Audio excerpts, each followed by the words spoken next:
Good evening, everybody. Weirdland, the only St. Louis-centric show around. Yes, and as soon as we can get John Hamm as a guest, that would be great.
Here we go. Three, two, one, live.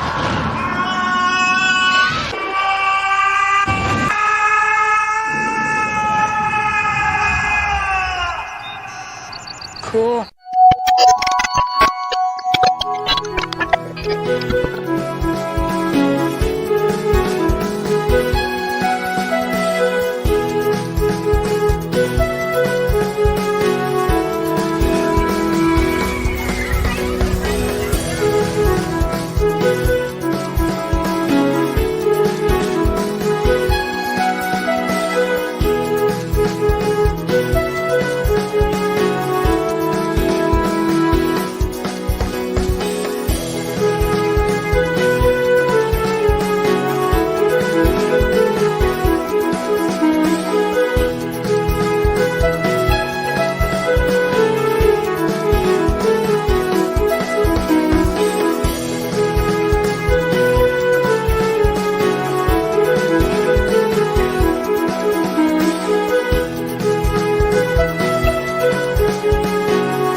Welcome back, Fun Fam. Welcome to Two from the Lou with Matt, Ozark, Matt, myself. How you doing, What's up? Matt? How you doing? On. It's great to be here. I'd like to say there you go. hello, America. Hello, America. Hello, Canada, and ships at sea. We're gonna have a great show, Ron. And UK, I think the UK. Cool. Hopefully, the internet works okay. I've had a lot of internet issues with my daily show lately, the Daily Dish in the morning. So we'll see how how it goes tonight.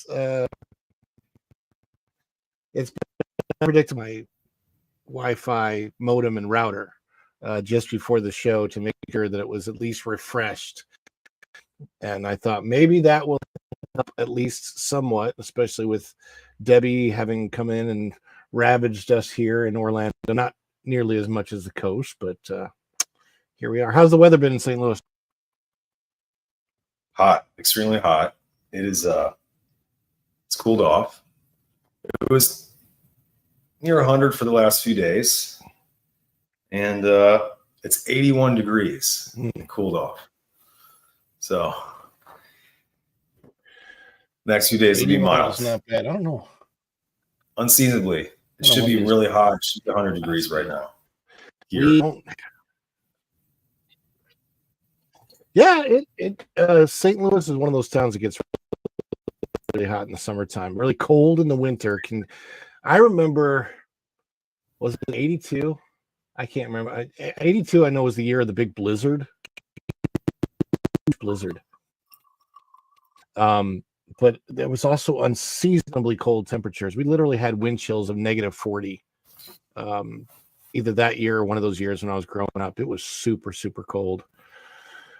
And I don't miss it. I don't miss the cold. No, although sure, it is sweaty hot here all the time. You don't miss a fire in the fireplace? I don't miss severe cold. I like, and I miss the crisp autumn mornings, when you wake up and it's like 45, 55 degrees and this beautiful crisp autumn morning. The air is really clear and you step outside and it gets up to about. I'm seeing it now. Keep talking, Ron. I'm with you during the day. Keep going. I know that. I'm seeing it. Fall, autumn is the only season that I miss out of having a 4-season year-round type of thing. So I don't miss winter at all. I really don't. There's nothing about winter I miss. No, the fall color here in the Midwest particularly is very good because we're in a giant, what they call the central hardwood forest that extends from Missouri, Arkansas, Kentucky, Tennessee, Illinois, Indiana, parts of Ohio. And originally it was just a massive forest. As the United States were settled, it's kind of carved out. But yeah, in the St. Louis area, my street is lined with trees. They get good fall color. Hello, Manny. How you doing, buddy? If you're in St. Louis during the fall and you just drive half an hour, 2 hours away, you're just surrounded by amazing fall color. So, Ron, you should come back here and we'll go do a little video and we'll go do a little fall drive. Oh my gosh. I absolutely want to. When I noticed that it cycles, right? When I was there, where the colors would cycle, and about every 7th year they'd be super brilliant for a good spell of time. And when you go down into Branson, there's a couple of towers. Hollywoodland. I'm just welcoming everybody in here. Hollywoodland, the only St. Louis centric show around. We try. Very true.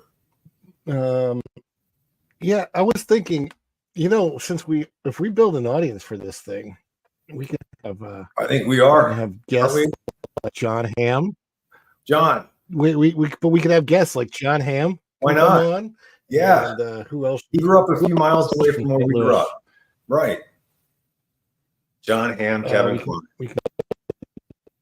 Brad Pitt's from a few hours away. Brad Pitt. The Guns. Yeah. I actually, I'm sure my mom knows Brad Pitt's parents. We used to live around the corner from the Pitts family. Really? It really did. When him and Jen were together, they come to Springfield all the time. They were always in Springfield, Missouri. Speaking of my mom, good evening. Hi, Mom. My mom says. So the Pitts. Good evening, St. Louis guys. Let's not go down that road. That's another time. And yes. What, the Pitts? Yeah. Ron, what's our topics for tonight? It's Germany and St. Louis, isn't it? And neighborhoods. We've got Germany. We've got, you can talk about your Phish exploits. Do you want to talk about your Phish exploits first? Yeah. Last week, Phish played here 2 nights, Tuesday, Wednesday. I believe you went. Here's the t-shirt. It's a great t-shirt. It's got the arch, kind of a space theme. It's got Trey, astronaut Trey. Angie's first show. Hello, Angie. Hi, Angie. This Hello, was Angie's Angie. first show at the Chambers Center, which is on the campus of St. Louis University, and we were inside their basketball arena, and it sounds amazing in there actually, and we had great seats. So, And trying to see if there are pictures. There Phish we is go. known for their one of their best light shows, so there we are. Now, was this was the Chaffetz Arena renamed from something else? I don't know. Like, did that used to be the Kiel? That wasn't the Kiel Center then, right? No, the Kiel is farther downtown. Okay. Yeah. So this is probably fairly new since I was there. Angie Young. My mom loves your voice. She says The light show. I was gonna say the light show is amazing, and Phish is known for their light show. So I haven't seen them for a few years. It's been improved. We saw some people that I know there, and I think that people like coming here from out of town to see the shows inside the Chaffetz because Phish doesn't play here all the time. There are places that they play all the time. So it's a little more special. And even though it was a weeknight, the shows and the set list, the energy in the crowd, you saw how full it was. That's the inside by the t-shirts and the merch and stuff. I bought a t-shirt. Angie got a poster. And am I seeing basketball? Is there a St. Louis basketball team up there? Yeah, Chaffetz, this tiny little, it's almost like a minor league hockey rink. It's like a miniature NHL venue. And so the main attraction here is the St. Louis University Billikens basketball team. The Billikens. So those are the Billiken basketball players. I have seen the Billikens. I remember. Yeah. You've seen the Billikens. Yeah, my dad used to take me to Billikens games when I was little. And I think those were at. This is literally on the campus. We are on the campus. Okay. There's a big wide lawn out in front of this, and there's like a softball field out in front. Hello, little mouse. They didn't miss much. So we got in early. We got some merch. We roll around to our seats. The show starts, and Phish is really good at merchandise. Like, not every band is amazing. They have a towel. They have a 6 CD set from a show in 1997. They have the new album for sale. They have a hoodie sweatshirt, a couple different tees. They have the show specific t-shirt. They have 2 posters, a normal poster and then a variant like foil poster or something. And then the green t-shirt is for the entire tour. And stuff like that. They've got all these hats. Look at that on the table. All these hats and probably magnets and stickers and bandanas and stuff. So Phish has been around for a long time. Yeah, go ahead. Yeah. It's fun stuff. It's one of my favorites. Go ahead. One of my favorite music stories just in the music industry in general has to do with concert merchandise, just like this. And it has to do with Garth Brooks, actually. So Garth Brooks was starting to just really like come up, right? Like, he went from almost nothing to he came up pretty fast in the early 90s, 92, 93. Anyway, as he was coming up, there was a girl working one of the merchandise stands, and she would travel with him concert to concert, and I don't know if it was his manager, somebody got a hold of Garth and said, Garth, you got it. This girl's got a pretty good voice on her. You should really hear her and check her out.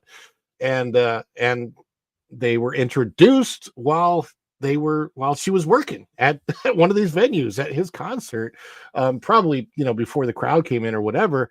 And he goes, sing for me. And she sang a few bars, and he really liked what he heard, and he got her together with the record people, and she got a deal, and her name is Martina McBride.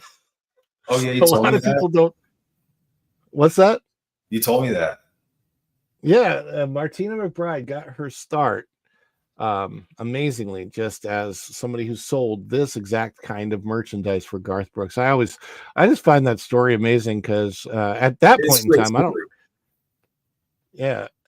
Uh, Good. and this is in the original, right? This is the Chaffetz wrapping around. Yeah, it's just a really chill college basketball venue that has a lot of space, and like this is a great shot of the. I mean, that looks like a pretty good size. Just for like serious concert people. This is section 108, right below you, and you can buy tickets for the floor if you want. You can pick your seat, and our seats were, I guess, that way. So, yeah, by the time the show started, it was full. The floor was full, and I think a lot of people were from out of town. It's a nice little venue. I typically prefer an outdoor venue, but this one was really nice. Again, the sound was nice, and Midwesterners were really nice. They were really this type of crowd was a nice crowd to be in, and very chill and very cool with each other.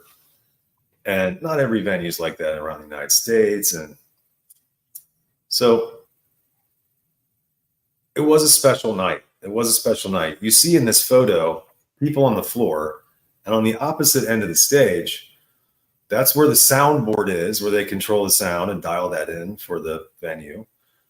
And that's where the light operator is constantly manipulating these lights that are on a mechanical rig that move up and down. And he has almost complete control of how they move, what kind of colored lights they're on, and in what pattern. And so the fascinating thing about the show really is your average artist uses just a kind of a video screen to kind of blow up their faces so you can see them. This band absolutely doesn't do that.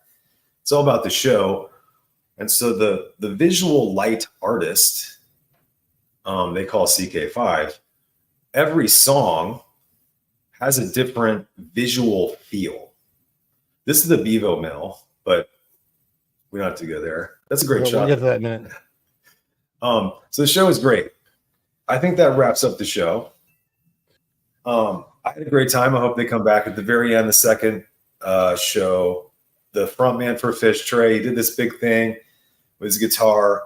He did a huge sustain. He took distortion and he built it up in his guitar and he raised it over his head. It's kind of a triumphant moment. He said, "We'll be back soon. So come back."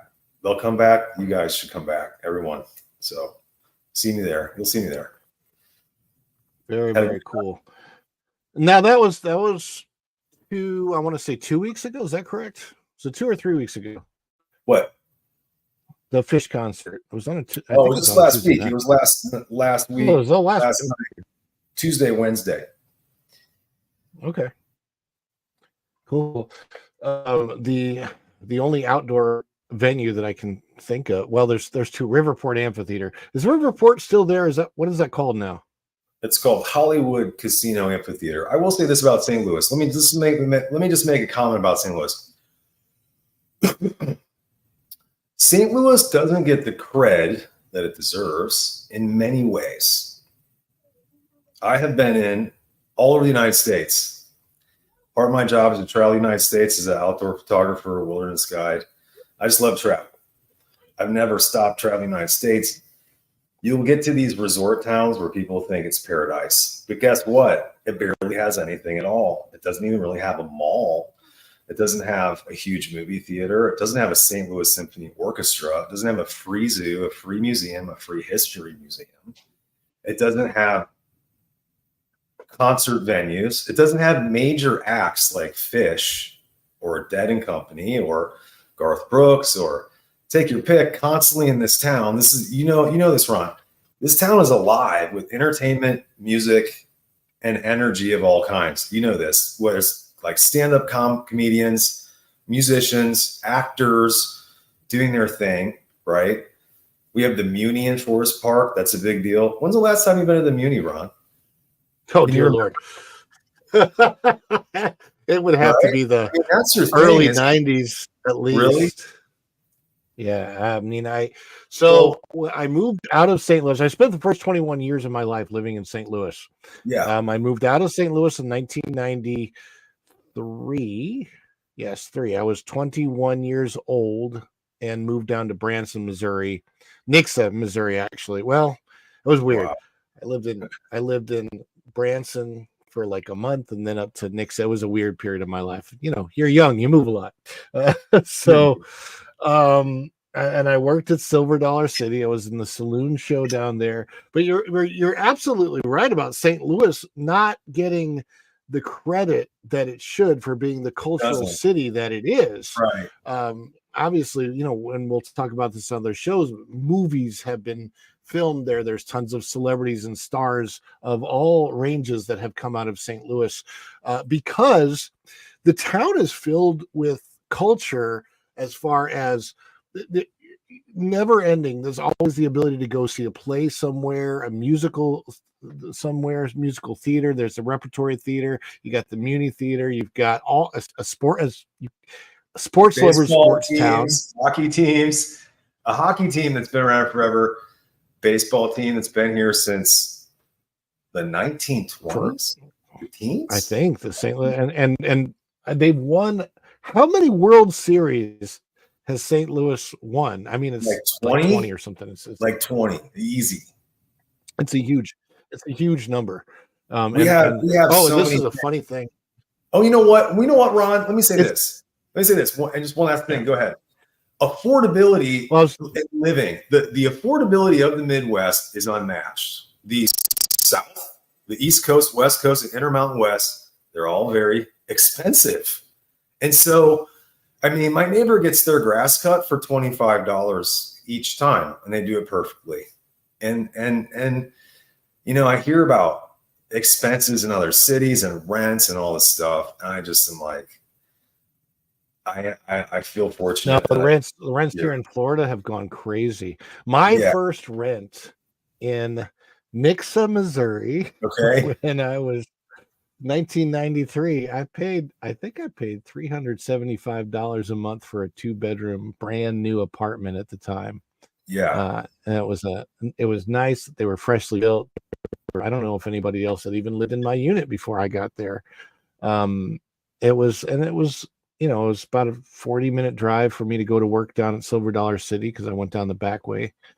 I can't remember which highway it was, but it's not 65. It's the back highway. It was fun. It was a blast. I absolutely need to get back to the Midwest, travel there. We should try and plan a trip there.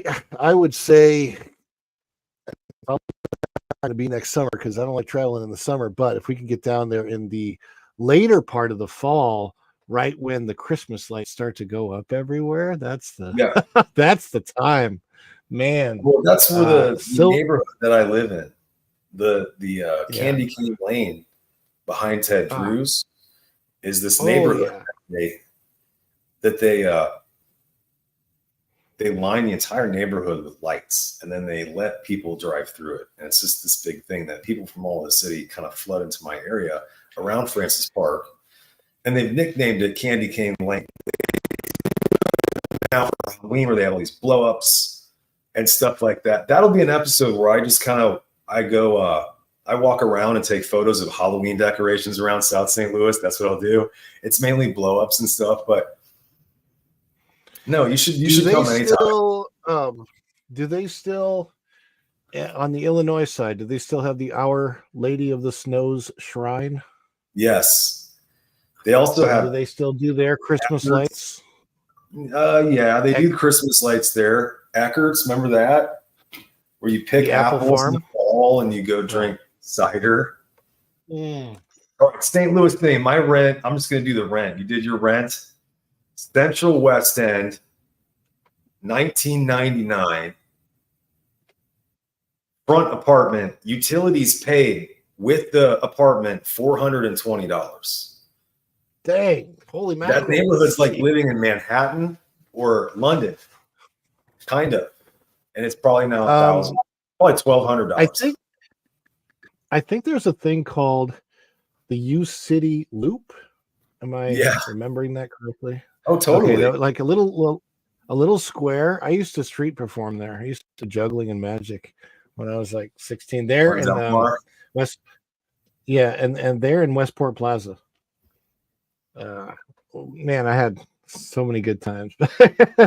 Like they had, well, it was an interesting period of my life too. We wanted to talk about German stuff. Now the two YouTube videos that you sent, they're very long. I don't know. Yeah, let's not. If you I mean, wanted you can to. show the first one real quick, I guess. Like, but whatever. Well, let's go through the photos first. Go. Let's do the photos. Time. We'll do those. And so St. Louis. So we're going to show starting off at the Bevo Mill. Yeah.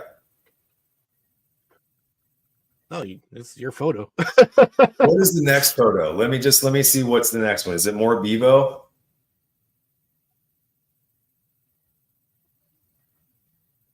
Okay. Yes, it is. Let's start at the Bevo. There you go. All right. Thank you so much. I remember. I'll never forget passing this when I was a little kid. My mom always would say, this is Gravois. This is Gravois Road. This is the Bevo Mill. This is a neighborhood called the Bevo neighborhood, and this was built by Anheuser-Busch people. It's midway from where the brewery downtown is and where their castle is at Grant's Farm. So this is like the halfway point. They would take a carriage or a Ford old Model A, and they would stop here for dinner usually, and then go home, go retire at home. And so today the Bevo Mill is a restaurant and an entertainment complex where, people have wedding receptions and they have dinner. There's a patio out back. And this is in an old German neighborhood of St. Louis. So all the immigration through the 1800s from all over the world, Germany has the highest immigrants to St. Louis. I come from German immigrants who came to St. Louis. So their last name was Storr, which is a German name, and they're from Hanover, Germany. You can keep going through photos if you want, Ron. Go ahead. And Germans were so. I'm looking for. Go for it. I'll keep talking. There's a lady walking her dog. She's like, "What's this guy doing?" Yeah, keep talking. I'm looking for something. That's what I'm doing. No, so Germans culturally, completely, fundamentally, and significantly, if you want to say that too, they impacted St. Louis in a very real way, where today we still see those German foundations of St. Louis. So,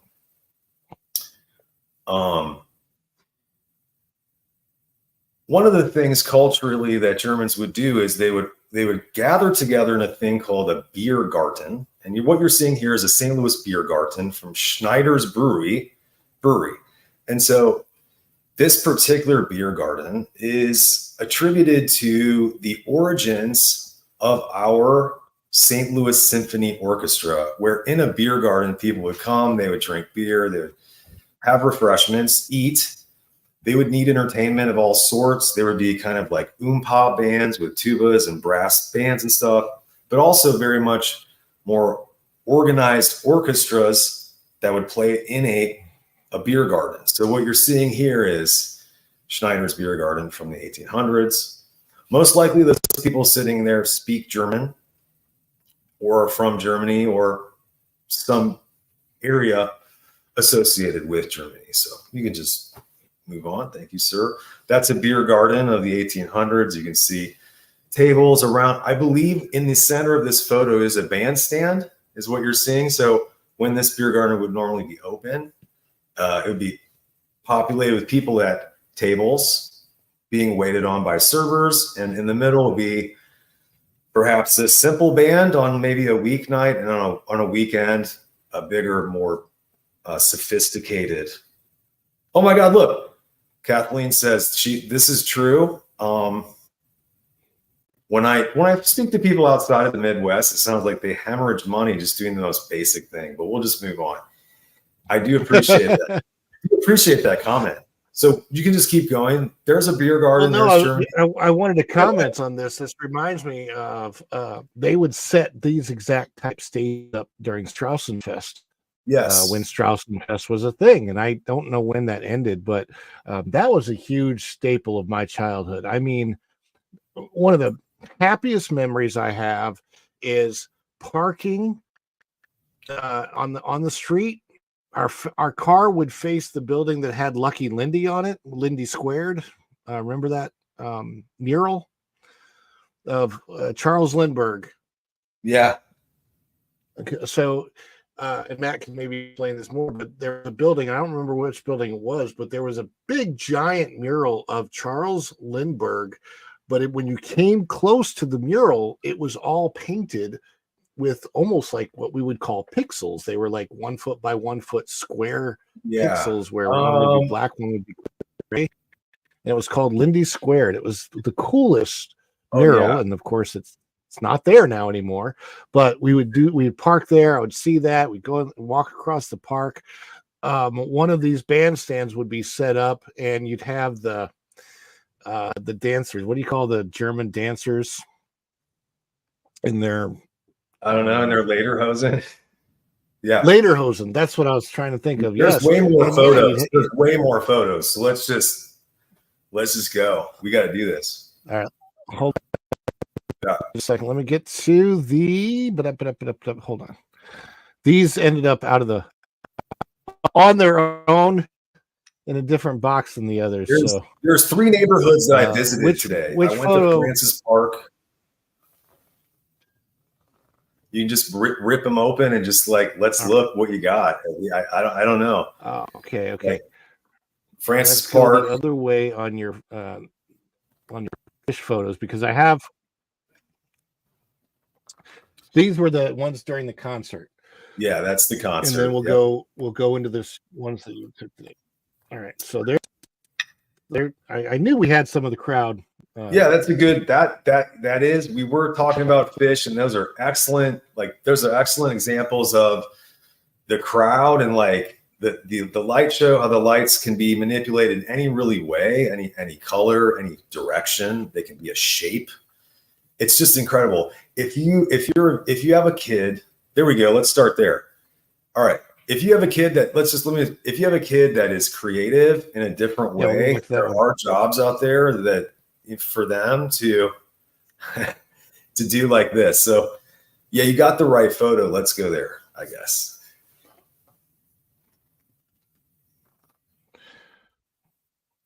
Here's a question posed for you, Matt.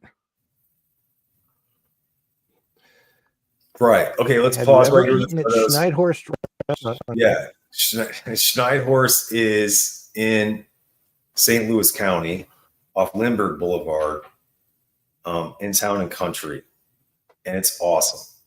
Yeah. My grandfather used to take me there because he was raised by German immigrants. His name was Alfred Stohr.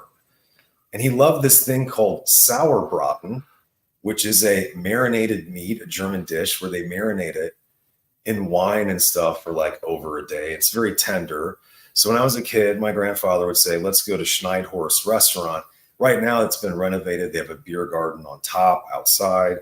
It's really nice. If you're in St. Louis, you want a German or authentic meal and a really nice place to hang out, to drink a beer, go to Schneidhorst. What you're seeing here is my neighborhood, St. Louis Hills. This is LeGrand's Market and Deli.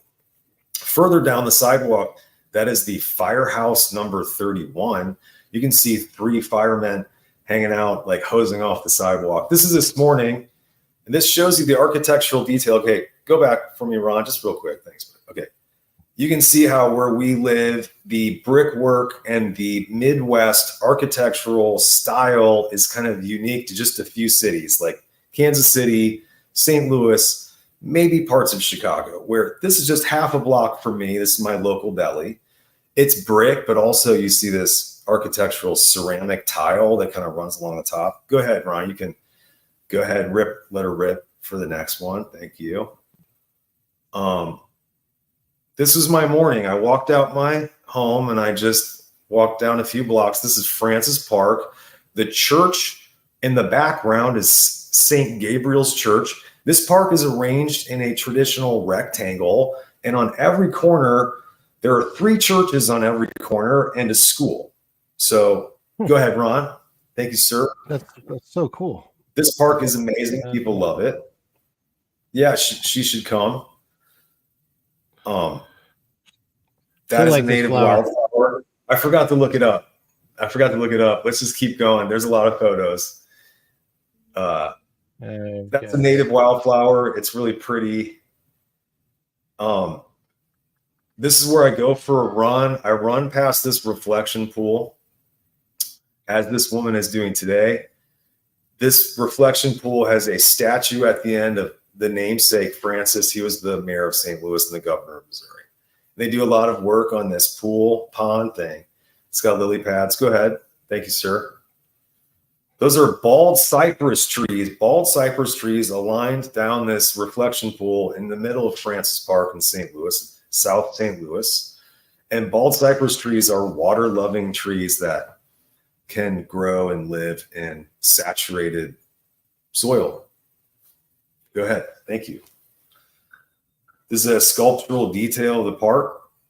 And St. Louis is known for all kinds of art and sculpture. And of course, the St. Louis Arch, the Gateway Arch, is one giant sculpture. So in this city, they kind of like to emphasize that and play on it. And this is a kinetic sculpture that in the wind, it moves. It spins. It moves. It's a lot of fun. It's like a windmill. Next slide, please. This is a corner of Francis Park called Nottingham School. And this morning was an election. So what you're seeing here are 2 men canvassing, handing out information and materials. And you see all the signs for the candidates. So it was a busy morning, buzzing with people in and around Francis Park. An awesome place to live. Next slide, please. This is going to make your mom want to come back. If you look at the architecture, I'm trying to really lay it on for Kathleen. If you look, Kathleen, just lean in and look at the architectural detail of Nottingham School. It's so beautiful, isn't it? Because it's a mosaic and it has a little squirrel and a little rabbit. And it's in a kind of a Celtic font, gold and really beautiful. So you see the brick. This is St. Louis. Next slide, please, Ron. Thank you. This is going. I'm really enjoying this now. We're having a great time. These are homes along Francis. Sorry, go ahead. That's a typical home along the park as we go through South City to the German neighborhood this morning. Kind of a chalet style, slate roof, beautiful little screened-in porch. That's what I was going to say. Beautiful. You do not see this type of architecture down here in the South, with the chalet roof specifically, that has that curvature to it, because that is not regular roof building. That is actual art. You cannot just be, you can't be a regular carpenter and build like that. That takes a lot of skill to build a chalet roof that has that curvature to it. Yeah, I think what people really respond to is the slight asymmetrical quality to this home. That's what they respond to. Not only is it the swooping peak, the steep plane of these roofs, and the 2 curves on the side. It's the mixture. I really like the thick, bulky stone around the door, the entrance. Mm-hmm. It's really nice. It kind of brings your eye. It makes me want to walk through that door. It's very inviting. And the screen-in porch on the left with some hanging ferns in there or something. I want to chill and hang out and drink some green tea and watch the sunset across the park in this place. So let's see like the prime home. Let's see. Nice place. Let's see this is a corner home about halfway down the park on one side. It's really playing up the whole castle theme. It's got a wrought iron weather vane on top with, I guess that's like a goat or something. It's really cool. Slate tile roofs, an extreme angle there. What do you think about that construction, Ron? It's got it's very playing up kind of almost Austria or Switzerland. It's got the window box and the arches. Voted best block. So again, it looks German. It also looks kind of Swiss. Yeah. Like the chalet Swiss. Obviously, there's a spiral staircase going up to the second floor, and those windows are part of that. So fun. It's a really fun place, right? Yeah, it's just beautiful architecture. And St. Louis, of course, is very historical. The only place that maybe we could go see that type of architecture or anything remotely like it here would be St. Augustine. We'd have to go to St. Augustine, Florida, which is a very old city. So this is France, but it's going to be Spanish architecture, right? And this is a German city, Francis Park. It has tennis and then pickleball at the end. This place is called Rockwell Beer Garden. You can order a pizza, you can order a sandwich, you can order an appetizer, toasted ravioli, you can order a beer, whatever, and you can sit here. The last time I was here, I was with Angie. We had some Chick-fil-A down the street, and I said, let's go eat it here. And there was like a woman on her laptop next to us with some wine and some couples. There's some people with kids. And this is a real huge, big deal hangout. While we were sitting there was like a whole line of vendors and arts and craft people yonder selling stuff. So it's a real awesome place. I get here in 5 minutes, just walking out my door. And it's a scene. Everyone's here now in the nice weather. It was a beautiful morning. As I'm transitioning and I'm leaving my immediate neighborhood, going to the really ultra German neighborhoods, this is a condominium built in the mid 20th century. It's called Park Mansion. I run by it. It's beautiful. It's lined with certain dark red marble. It has balconies. It overlooks a section called Wilmore Park. And so there is a huge diversity of living and housing in my area, almost unlimited. I live in a 1.5 story home. This is a condominium. You saw larger family homes, and there are duplexes and 4 family flats, apartment buildings, all kinds. Yeah, go ahead. Let's let her rip. Let her rip, Ron. So I get to the German neighborhood where my great-grandparents are from and my grandparents are from. And so this is Gravois at the River de Pere. And I parked my car, and I'm honestly telling you, I parked my car and I just walked block by block and took a photo. So you can get the theme, you get the idea, where every single street is a very serious German name. And St. Louis is undeniably German in so many ways. We haven't even discussed all of them. Heidelberg, Oldenburg, all these places.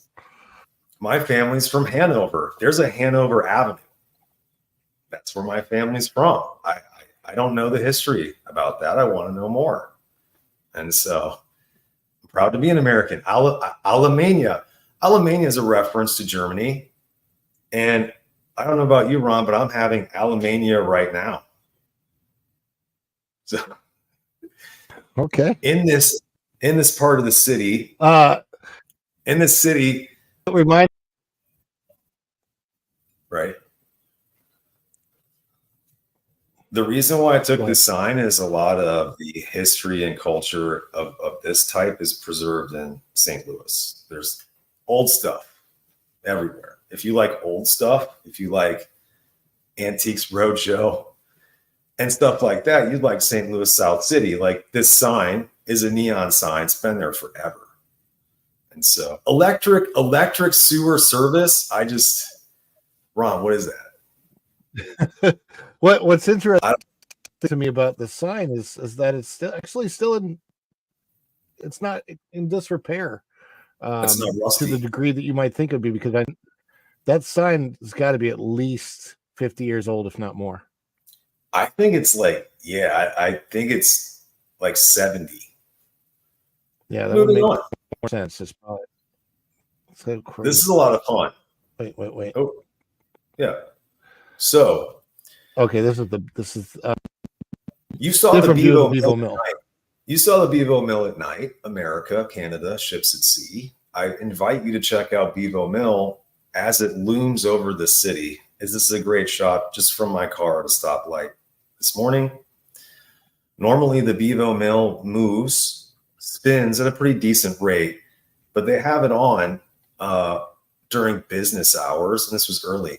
So if you were here, you'd actually see it spinning. And this is the German area. Go ahead, Ron. Go to the next photo, if you please.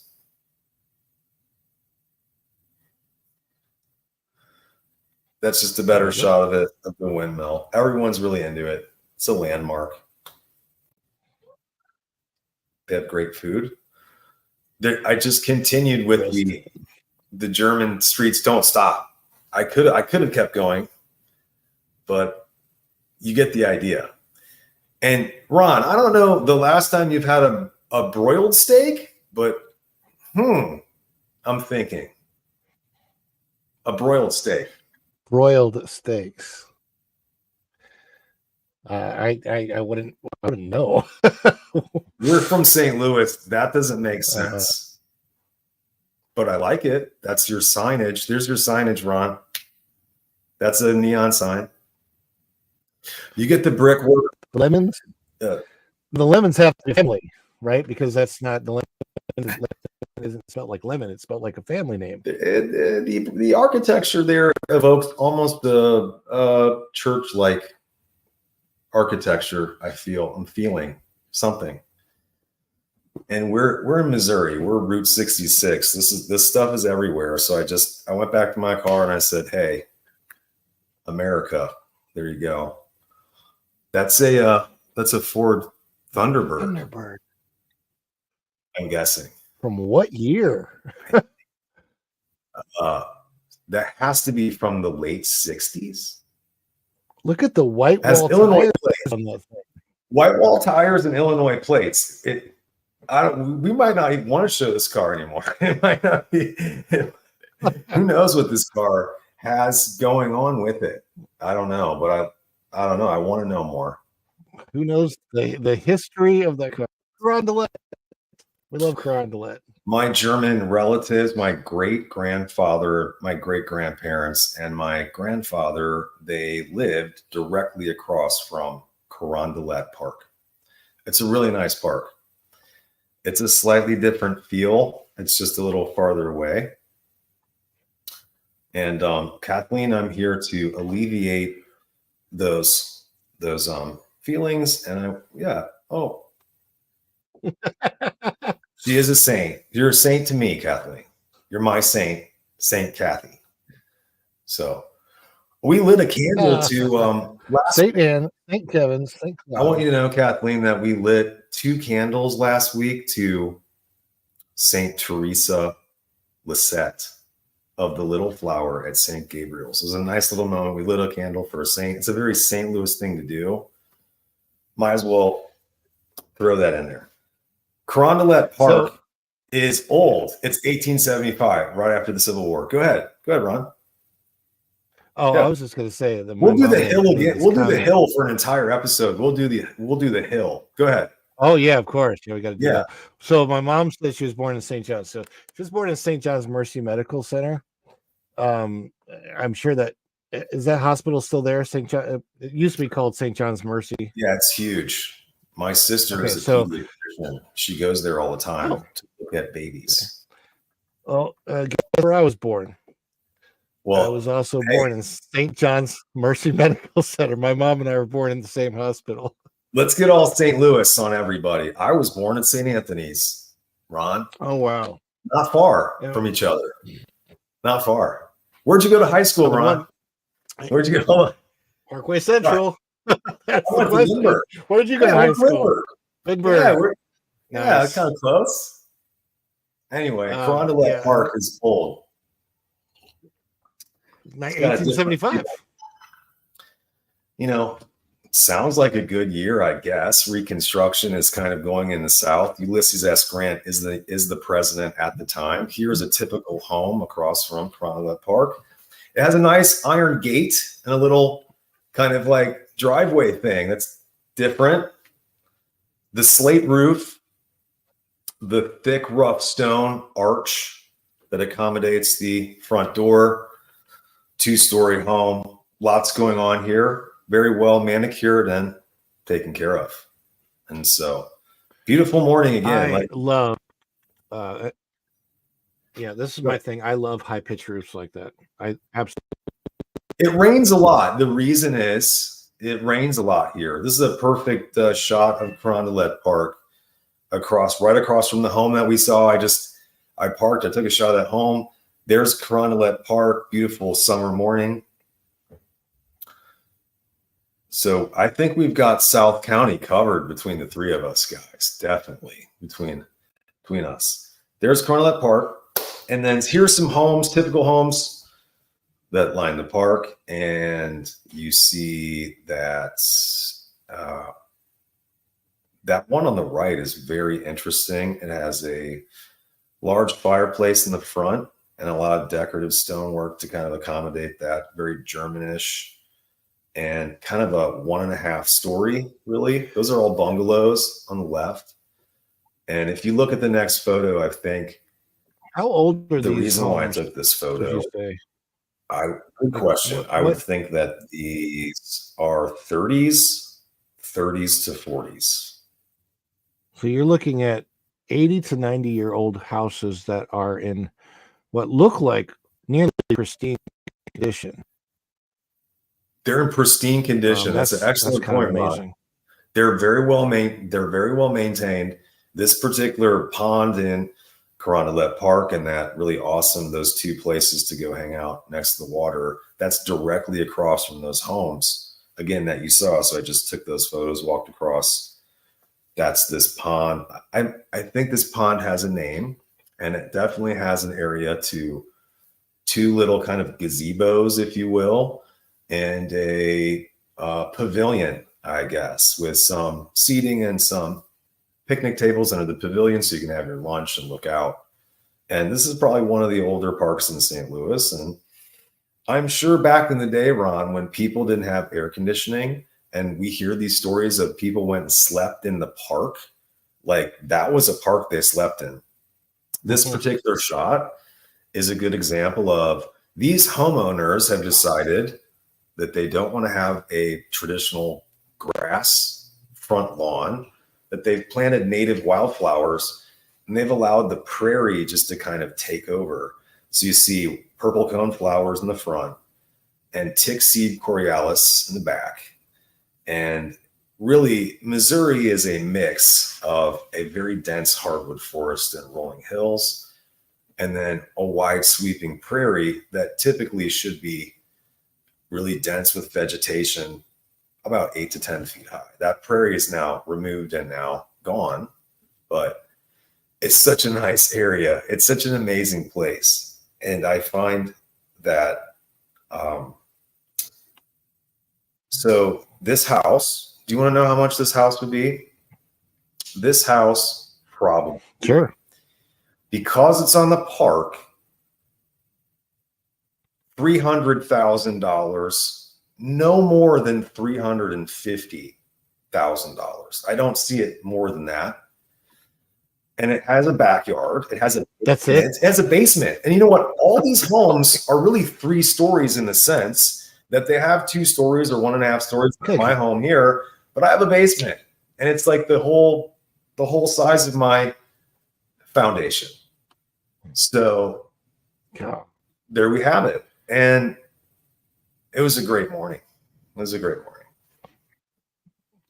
my house is here, you can show my house. Maybe Betty nursed me in 1976. I'm sure that's probably true. So I just wanted to show you, like, that's the continuation of their prairie style. It's really up to you here. You can have a manicured, golf course in your front lawn, or you can go prairie. Save KDHX is the community radio station here, 88.1. You can show my house, Ron. I also knew Betty Blankenship, by the way.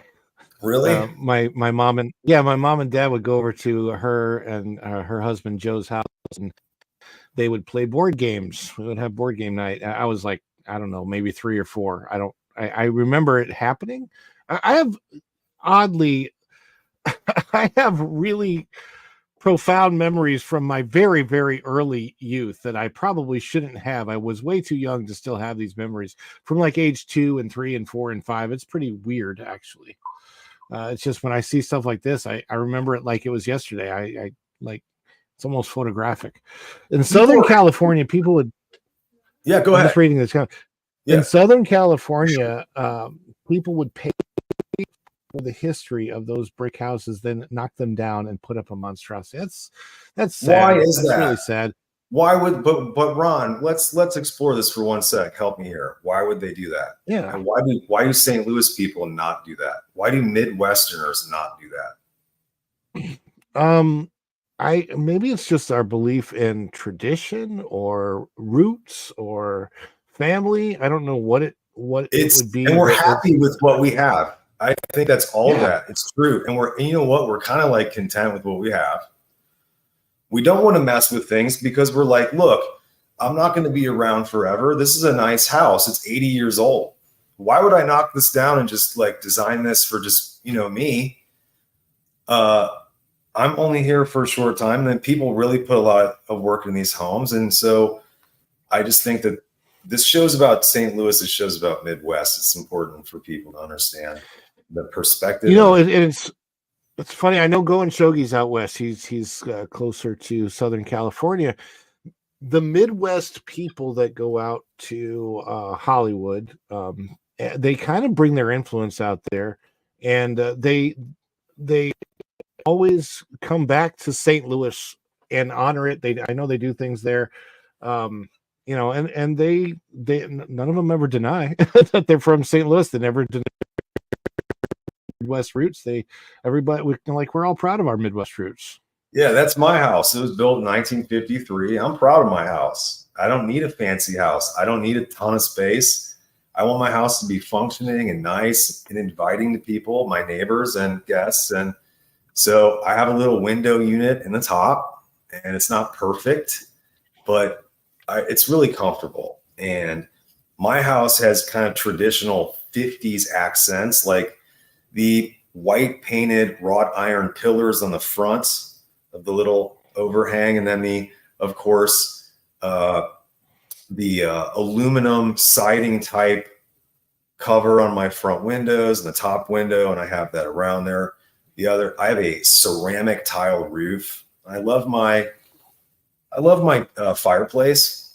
I use it all the time. I was going to say that's an awesome fireplace. Look how high it is. Yeah, and it's roaring in the winter. I have a ton of wood. I'm in the backyard splitting wood, chopping wood, bringing it in, and that chimney is just going in cold weather. And I still have the original old 50s TV antenna, if you can see it, on my chimney. Yeah. I'm trying to get that going. I don't really need it. Go ahead. You mentioned chopping wood. And this is interesting because a lot of people have watched us on the Pro Show or any of those types of things. And I'm bringing this up because it's an interesting tie-in to Missouri chopping wood. You probably know this. There's 2 major Missouri settings in the MCU. Are you aware of that? Yes, I'm aware of this. In the Marvel Cinematic Universe, Missouri plays a significant role. It's a very significant role. Guardians of the Galaxy is where Star-Lord is from, for one. Correct. Right. Huge. You've got the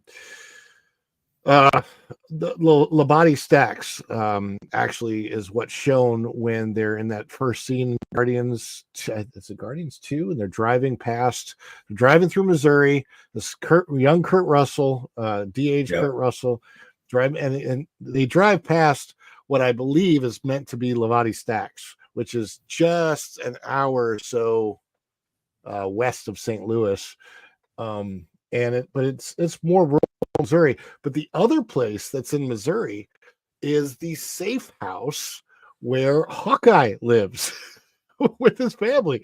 Hawkeye's family home is at an undisclosed location somewhere in Missouri.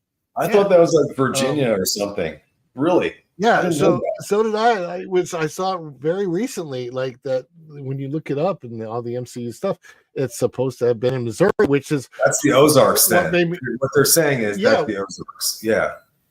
very And likely because they were chopping wood in that scene, and I'm like, I remember distinctly thinking when I saw that scene, my gosh, that is like a childhood memory right there. Two guys chopping wood, your piles, don't out of my pile, and I'm like, that is such a Missouri thing. And then I come to find out later, they're actually supposed to be in Missouri. I'm sure it was filmed in Georgia because everything's yeah, filmed in Georgia, but right. it is interesting that they had that setting there. I mean, we here in Missouri, we have the Mark Twain National Forest. It's huge. It's over 1 million acres, split up into 7 different units. Mark Twain was a resident of northeastern Missouri. He's famous for Huckleberry Finn, Tom Sawyer. My favorite Mark Twain novel is Pudd'nhead Wilson. Check that out. But yeah, I mean, I worked for the United States Department of Agriculture for a time, and I worked in a tent during the week in the Mark Twain National Forest in a primitive campground by myself in the middle of nowhere with no signal. And I maintained the Ozark Trail all week, hiking about 10 miles a day through these woods and clearing the trail, marking the trail, doing all kinds of stuff. I had a truck, I had a map, and it's a Missouri thing to be a logger. It started with men logging with like mules and stuff. So we could have a whole show about that. Trees, Ron, shit, man. Oh my I'm gosh, telling the I mean, thinking about Tiana's Bayou Adventure, St. Louis, where they have the log flume at Six Flags. The log flume is a legit log flume ride. That's the whole point of a log flume, is that you're chopping wood on the top of a hill or mountain, and Yes. you send it to the mill down the Yep. stream on a log flume. in Missouri. Which is why that's right. it's another Yeah. reason why Tiana's Bayou Adventure makes zero sense whatsoever, but that's beside the point. But it is kind of a funny thing because of I remember going on the log flume at Six Flags when I was a little kid, and now that I'm older, it just makes so much more sense. It's thematically 1,000 times more correct than Tiana's Bayou Adventure could ever hope. Yeah, think about that. The log flume ride that Ron is talking about at Six Flags that I went as a little kid, he went as a little kid, the little log flume ride that you go up and then you go down, splash. In Missouri, dudes would go cut down the forested hills and they would send those logs down the hill to the nearest river. Dudes would be down in the river called rafters. They would have spiked metal shoes and long poles. And they would literally stand on those logs and pull them down these rivers to make sure all that stuff didn't jam up and flowed. The timber flowed down the river. So that is a real thing. That's a whole nother Missouri Ozark thing. And so incredible. Yeah, there's a ton of history there. I mean, the thing about the show, what's interesting is because of the amount of history that is in Missouri, there's all kinds of subjects we're going to eventually have to get into. Obviously, caving, how caving was used as a major element of a movie in the 1990s or early 2000s, where they sent everybody in the caves to protect them from the asteroid that's going to hit the Earth. There was that, and one of the subjects that I want to get into with you eventually is the occult, and not the occult like the occult, but like hauntings in Missouri. I'll tell people. No, we'll do that. What's that? Oh my God! Hey, yeah, look, check this out. Oh, there you go. Haunted, Columbia, Missouri. That's exactly the type of thing that we're talking about. This is what I'm reading now. There are lots of good ghost stories. October, we'll do sometime in October, we'll do spooky haunted Missouri. How about that? I used to be a ghost and haunt tour guide in Branson, one of my favorite jobs, but also my first experience with a haunted house, a real haunted house, was not very far from where you live. we used it was a rehearsal house that we went to for a production company that I was with at the time in late 1992. And I'm telling you, the things that I saw, the ghosts that were conjured there, it was one of my very first experience with what I felt and experienced at the time were very, very real ghosts. Nothing felt bad, nothing felt evil, nothing felt like that. It was just a presence from the other side. So it was quite interesting. I have actual specific names of some of the spirits that were there and saw some interesting things. Spirits that like jazz music. It was. Oh, I'm not even kidding about that. We should do a seance with a Ouija board, Ron, live. Let's do that, and you can call the spirit on the air, and I'll hold the Ouija board, and you do it there, and see if you can get that guy back on the air. There's a Phish song you could play. It would be fun. It'll be a great October. That was such a big thing in my childhood too. Like every kid had a Ouija board. Hey, come over to my house. Let's do Ouija. Let's do that. We're doing that. Yeah, but that was funny. Yeah, that was. My mom was asking if you have a garage. Do you have a garage at your house? I have a 2-car garage. Okay, so there you go. It's empty now, and when I come home, Kathleen, down my alley, my south side alley, I hit that button. Right as I hit the alley, it opens, and it's always empty on the right-hand side. I pull in and I go, one day I'm going to come home. I'm going to hit that garage, and there'll be another car in there. I will let you know when that happens. I thank you all. Will it be a Cybertruck? Elon Musk Cybertruck. It's going to be well, let's not go there. Let's talk Bigfoot, I guess. I'm just saying that it won't be a Cybertruck. It'll be something cool, something really cool. Let's put it that way. Whenever I see the Cybertruck, there's a very particular Transformer character that thing reminds me of, and the character is Kup. K-U-P, who is only ever seen, I believe, in Transformers the movie, the 1986 cartoon movie. And the Cybertruck is the same shape and almost color that Kup was, because Kup was a futuristic pickup truck. It's the funniest thing, and I'm just waiting for the Elon Musk Cybertruck to transform into a giant robot, and I'm like, if you could make it transform into a robot, then I might be interested in it, because that would be kind of cool. I mean, Bigfoot is.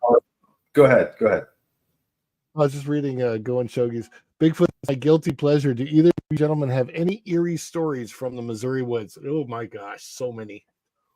I mean, it depends on what you call eerie. Just like real quickly, I was a professional. Ozark trail maintenance professional for years. And I'm a wilderness guide on the weekends now. So what is your definition of eerie? Is it getting lost in the wilderness where you literally have no idea where you are? Is it being covered in ticks to where you have to remove them using duct tape? There's so many. Is it going out and getting just lost and having no idea where you are? Is it coming across dudes who say, get off my land? Is it that kind of eerie? Is it almost being hit by lightning and having a tree explode at you because the sap immediately boiled from the lightning bolt and it's like exploding on you? But there have been times in my tent where I feel like I'm being watched. Right before bed, I'm in the middle of nowhere. I'm in the woods. I'm working the Ozark Trail. I'm 3 hours away from St. Louis. There's no one around me. I never feel like someone is watching me. But then there's these times that are super intense, and you're like, you go turn off your lamp because your tent is a glowing dome in the dark woods. You can see it from a mile away. So a couple times, and that was on Halloween. Halloween, late at night, I felt like I was being watched, and I doused my lamp. I just sat there like, oh shit, I think something's out there. Because in the middle of the night, a raccoon will come up to your tent, probe your tent. You'll wake up. That's a raccoon. You hear a coyote, everything you can identify. So weird. There's been 3 times that I heard something weird in the woods, but I don't know that it's Bigfoot. I have no idea. I've never seen Bigfoot. So I'm always concerned I'm about usually just copperhead. My day to day is trying not to step on snakes. So, there's so many snakes. That's my. If I don't step on a snake, I have a good day. So you're familiar with Woods Mill Road, right? And that's where I used to live, Olive and Woods Mill. Good place. And I grew up in Lake subdivision, and we would go in the back.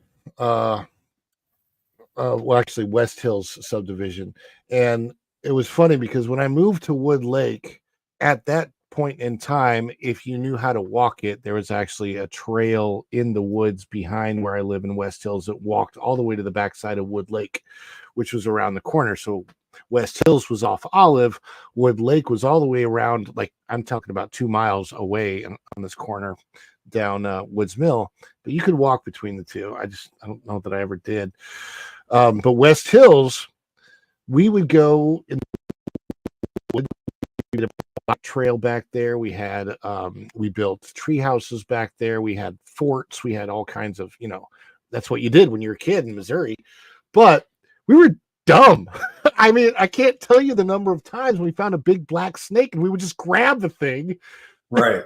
and we didn't know if it was poisonous or not. My friends would be like, grab it. Okay. And you grab it and you're like, oh no, it's fine, and whatever.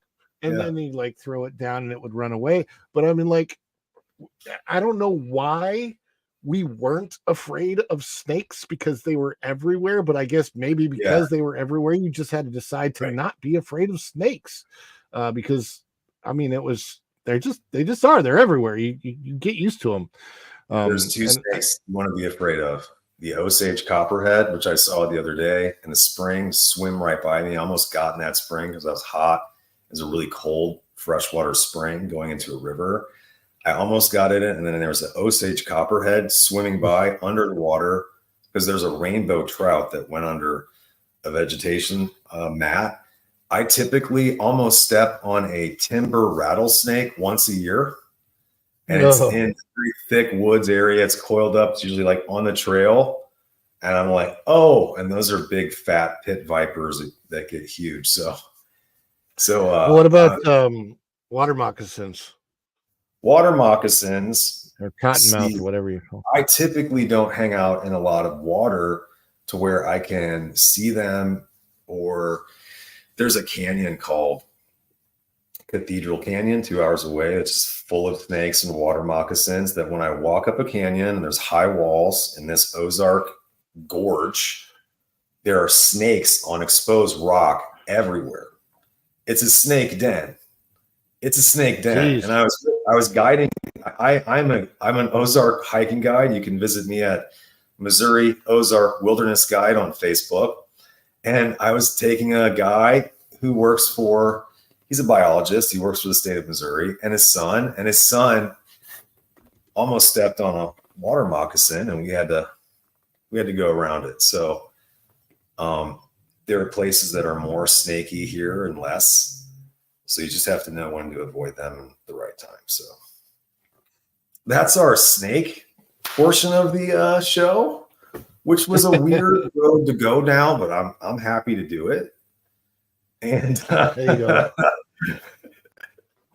Missouri Ozark Wilderness Guide on Facebook. The snake portion. We could have one every show, I guess, if the audience. Well, it's just so much wildlife in Missouri that we'll have to do a whole show on all of the different wildlife that there is there and all of the various experiences we've had, and how many dollars worth of damage the deer have done to our cars when they jump out in front of the darn things when we're not looking.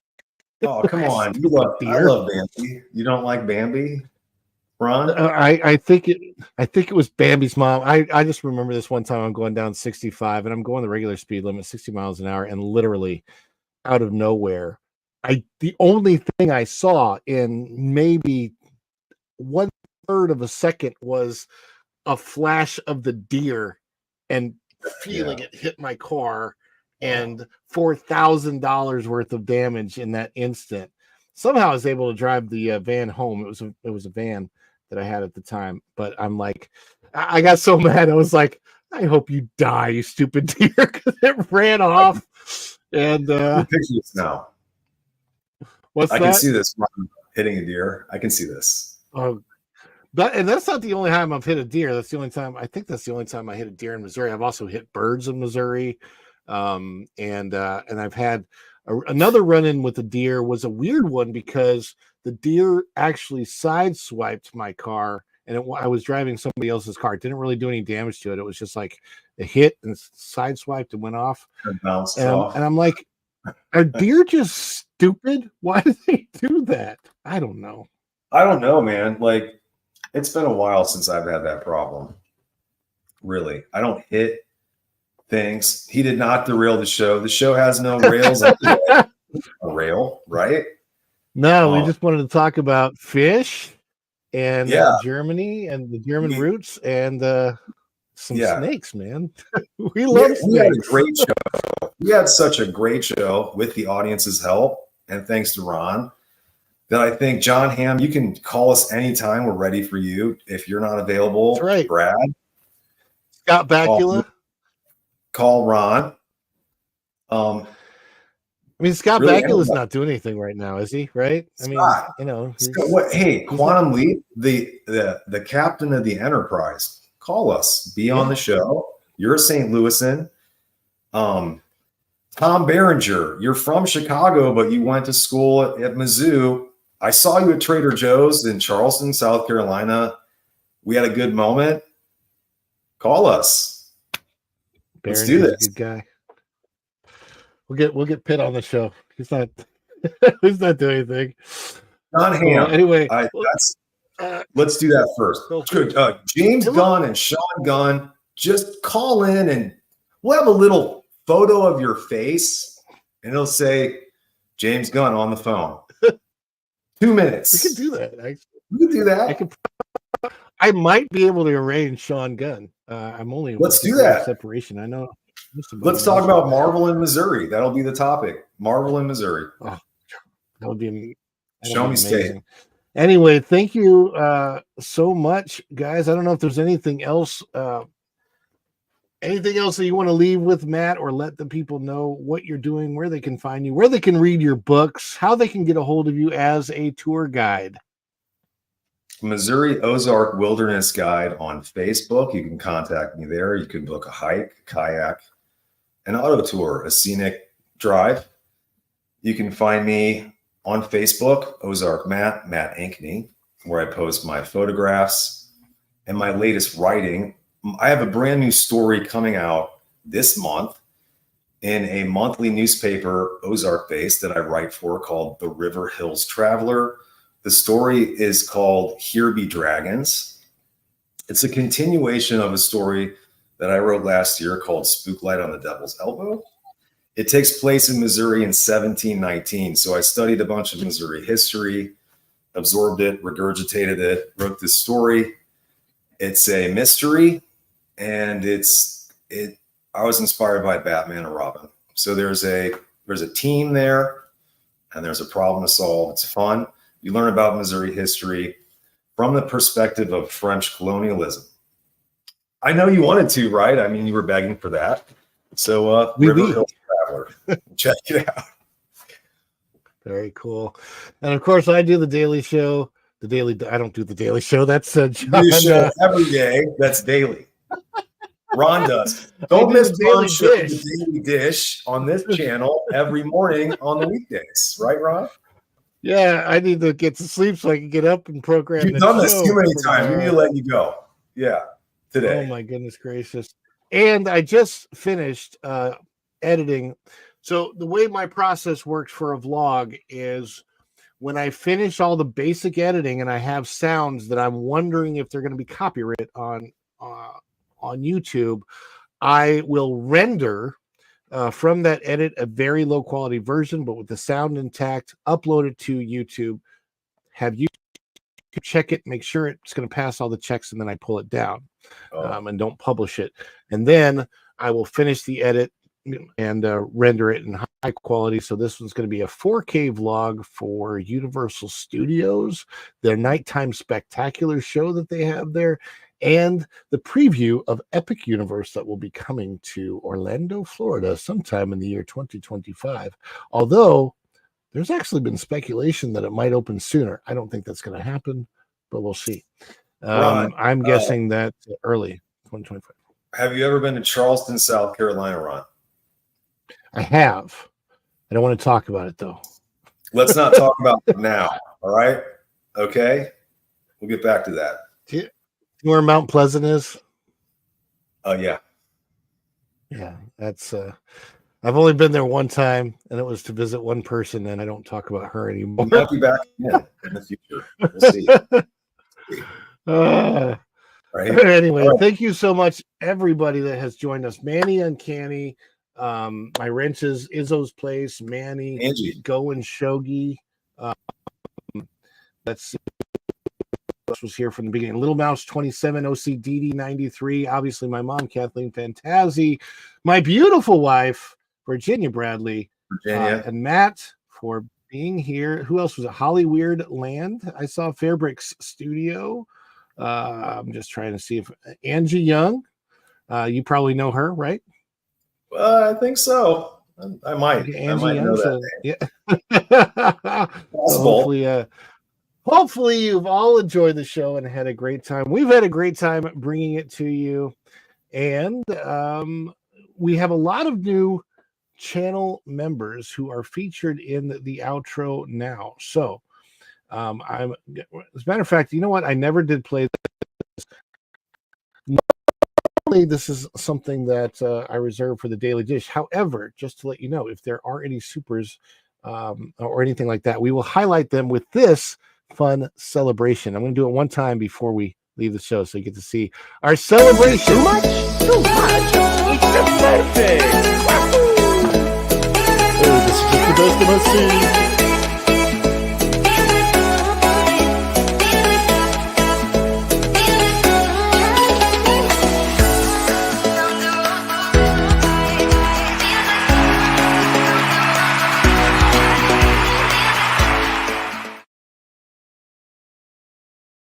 I like to celebrate and have a good time, and those are some of our favorite guys in the 1980s, 1990s, early, I guess. Anyway, thank you, Matt. That was awesome. That was awesome. That was great. And thank you, everyone else. And have a great night, or if you're watching this some other time of the day, morning, if you're on the rewatch, make sure that you hit the like button on the way out. By the way, Matt, you'll be pleased to know that my newest custom emoji for members is the St. Louis Arch. I just need to see if I need to do it a better version of it, because I did it in a circle and it's so small it's hard to make out that the arch is the arch. So I might have to do just the arch by itself. I forgot to add, Ron, that the American concept of kindergarten started in St. Louis. Look it up. The first kindergartens, the free public kindergarten. Kindergarten means infant garden in German. And I completely dropped the ball. Just Google kindergarten in America. You can thank St. Louis. You can thank German Americans for that. That's one of the most popular. St. Louis German Americans. Do you think Americans would say today, we don't want kindergarten, free public kindergarten? No. So eat a bratwurst, have a schnitzel, eat some frozen custard, and thanks St. Louis for a ton of stuff, including kindergarten. I forgot. I got to make a good St. Louis intro to the show. So yeah. Until next time, we will see you real soon. Thanks, Matt. Thanks, everybody, and have a good night. Say good night.